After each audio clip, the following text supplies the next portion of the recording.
GAGGA linking and learning is very important because it's provide us with space where we can amplify our voices and gain additional knowledge on what is happening in the international, national, and community level.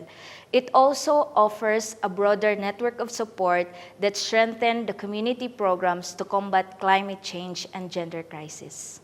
Seeing the work of a women awareness group is an inspiration for me. Having a context of their situation that is similarly to us provides a greater understanding of its connection to climate finance and green climate funds. Small steps can reach 1,000 miles, and small actions from different communities supported by GAGGA can build a strongest shield that protects everyone. And also, it enables to continued fight for rights and justice.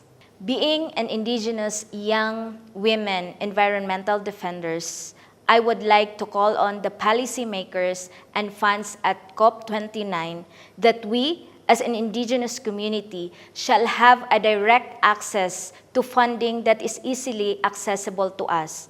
And we want that our gender-just solutions programs implemented in the grassroots community shall be respected, recognized, and supported by the state and other stakeholders.